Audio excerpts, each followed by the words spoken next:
Hello friend, I am Mukesh Tiwari from Arya Classes. Today I am going to explain chapter gravitation, topic universal law of gravitation. ये universal law क्या होता है? Already हमने बताया था कि अगर कोई भी दो पार्टिकल है वो एक दूसरे को क्या करते हैं? अट्रैक्ट करते हैं। ठीक, अब ये अट्रैक्ट कैसे करते हैं? मैंने ये भी बताया था कि कैसे कौन सा पार्टिकल किसी बड़े पार्टिकल को अट्रैक्ट करता है, कैसे कौन सा छोटे पार्टिकल को अट्रैक्ट करता है। न्यूटन थर्ड लॉ ऑफ क्या होता है, न्यूटन सेकंड लॉ से कैसे हम कोरिलेट करते हैं। तो ये एक दूसरे से कोरिलेट करके हम आपको बताते हैं कि क्या होता है। अब जब ये एक दूसरे को क्या करते हैं, अट्रैक्ट करते हैं, तो इसके पास एक फोर्स क्रिएट होता है, एक फोर्स लगता है, ये एक दूसरे को फोर्स लगाते हैं। अब ये फोर्स क्या होता है और ये फोर्स का जो स्ट्रेंथ होता है वो किस पे डिपेंड करता है। ठीक, हम देखते हैं the strength of force depend on, जो हमारा फोर्स ये होता है वो डिपेंड किस पे करता है? The mass of the object, second the distance between them. सबसे पहले तो ये होता है मास के ऊपर डिपेंड करता है। अब ये मास के ऊपर कैसे डिपेंड करता है? अगर कोई अगर हैवियर ऑब्जेक्ट है, ठीक, अगर कोई हैवियर ऑब्जेक्ट है जिसका मास हैवियर है तो उसका मास ज़्यादा होगा। तो जब किसी ऑब्जेक्ट का मास बहुत ज़्यादा है तो इसके पास फोर्स भी बहुत ज़्यादा होगा। ठीक, तो ये जो हमारा फोर्स का स्ट्रेंथ होता है वो डिपेंड करता है हमारे मास के ऊपर। मास ज़्यादा फोर्स ज़्यादा, मास कम फोर्स कम। ठीक है, तो यही होता है कि जैसे जो छोटे छोटे, ऑलरेडी मैंने बताया था कि अगर हम रोड पे जा रहे हैं और दो छोटे छोटे पार्टिकल हैं तो वो एक दूसरे के ऊपर एक फोर्स क्रिएट करते हैं, अट्रैक्ट करते हैं, वो उसको खींचता है, वो उसको खींचता है, लेकिन वो दूसरे एक तरफ नहीं, एक दूसरे के पास नहीं आते। क्यों नहीं आते हैं? क्योंकि उनका जो वेट होता है, जो उनका मास होता है, जो उनका वेटी होता है, वो क्या होता है, वो बहुत ही कम होता है। तो जब बहुत ही कम होता है तो उनका जो फोर्स होगा वो क्या होगा, बहुत कम होगा। ठीक, सेकंड पॉइंट हम देखते हैं। सेकंड पॉइंट दिया हुआ है द डिस्टेंस बिटवीन देम। अब ये जो पार्टिकल जो हमारा दो है, इनका तो मास तो हमारा क्लियर हो गया, हैवी ऑब्जेक्ट है तो फोर्स ज़्यादा होगा। अगर कोई लाइटर ऑब्जेक्ट मतलब बहुत हल्का है तो उसका फोर्स भी कम होगा। अब ये सेकंड हमारा डिपेंड करता है कि वो कितने डिस्टेंस पे हैं। अगर वो बहुत ज़्यादा पास है तो उनका फोर्स बहुत ज़्यादा होगा।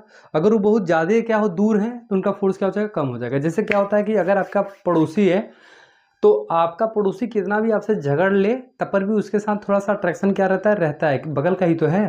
ठीक, अगर आप वो पड़ोसी दूर हो गया तो आपके और उनके बीच का जो डिस्टेंस थोड़ा सा दूर हो गया, तो जब डिस्टेंस दूर हो जाता है तो उनके बीच का जो अट्रैक्शन होता है वो थोड़ा सा कम हो जाता है। तो सेम यही होता है कि अगर कोई भी दो अगर ऑब्जेक्ट दूर पे कोई डिस्टेंस पे, अगर कुछ ज़्यादा डिस्टेंस है तो उनके बीच का जो फोर्स क्या हो जाएगा, वो कम हो जाएगा। अगर वो जितने पास होते हैं उनका फोर्स उतना ही ज़्यादा होगा।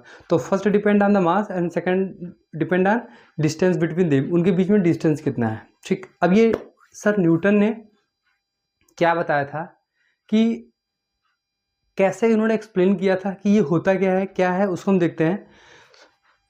Every particle of matter attract every other particle with a force. Every particle of matter attract every other particle with a force. एक मतलब कोई भी अगर एक पार्टिकल मैटर है वो दूसरे पार्टिकल को मैटर को खींचता है एक फोर्स से। ठीक है, that is directly proportional to product of their mass and inversely proportional to the square of the distance between them. अब ये तो प्रॉब्लम क्रिएट हो गया कि product of their mass and square of, ये क्या है? तो उन्होंने ये बताया था कि जो फोर्स होता है वो डायरेक्टली प्रोपोर्शनल होता है प्रोडक्ट ऑफ दियर मास। अगर कोई हमारा ऑब्जेक्ट है जिसका मास m1 है, जैसे हम देख लेते हैं, ये हमारा कोई मास है m1 है, ये हमारा मास है, ये हमारा m2 है, इनके बीच का डिस्टेंस हमारा r है। ठीक, तो ये जो फोर्स पहला हमारा होता है F proportional to m1 into m2।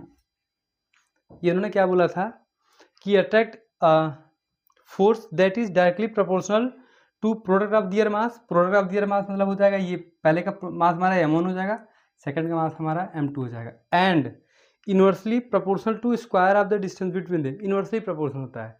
Inversely proportional क्या होता है? F 1/r²। ये r क्या है? इनके बीच का डिस्टेंस होता है। अब हम इन दोनों को एक इक्वेशन लेके सॉल्व करते हैं कि इनका एक फार्मूला कैसे बनता है। प्रोडक्ट के, उनके मास के प्रोडक्ट के कैसे डायरेक्टली प्रोपोर्शनल होता है और कैसे उनके जो डिस्टेंस बिटवीन देम है उनका कैसे वो स्क्वायर होता है। एक एक करके हम देखते हैं, फिर हम एक नया फार्मूला क्रिएट करते हैं कि ये फार्मूला होता क्या है। ठीक, उसको हम देखते हैं। अब हम इसको देखते हैं। सपोज हम करते हैं कोई ऑब्जेक्ट हमारा है ए, ऑब्जेक्ट बी है जिसका मास हमारा m1 है और मास हमारा m2 है। ऑब्जेक्ट ए है जिसका मास m1 है, ऑब्जेक्ट बी है जिसका मास m2 है। ठीक, the force is directly proportional to product of their mass. जो फोर्स होता है वो डायरेक्टली प्रोपोर्शनल होता है उनके मास के प्रोडक्ट के। तो ऑलरेडी हमारा मास m1 है, m2 है, F directly proportional to m1 into m2। ये इक्वेशन फर्स्ट हम लिख कर लेते हैं। ठीक, सेकंड दिया हुआ the force between two body is inversely proportional to the square of the distance between them. अगर हमारा ऑब्जेक्ट देखिए, हमारा ये ऑब्जेक्ट अगर ये यहाँ पे हम देख लेते हैं। ठीक, अगर ये हमारा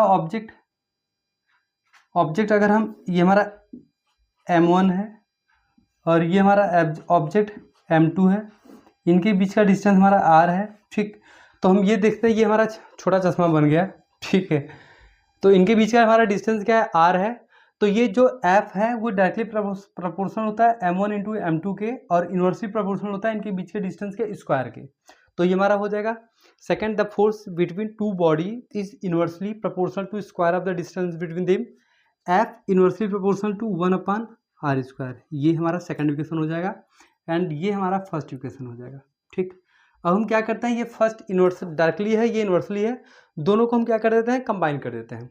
from equation first and second we get, अब हम ये फर्स्ट एंड सेकंड को अगर हम देखते हैं तो हमारा क्या होता है, F directly proportional to m1 into m2/r²। और हमको पता है ये जो प्रोपोर्शनल साइन हमारा अगर हटता है तो एक हमारा कांस्टेंट वैल्यू आता है। वो हमारा कांस्टेंट वैल्यू क्या होता है, जी, जिसको हम क्या बोलते हैं, ग्रेविटेशनल कांस्टेंट कहते हैं।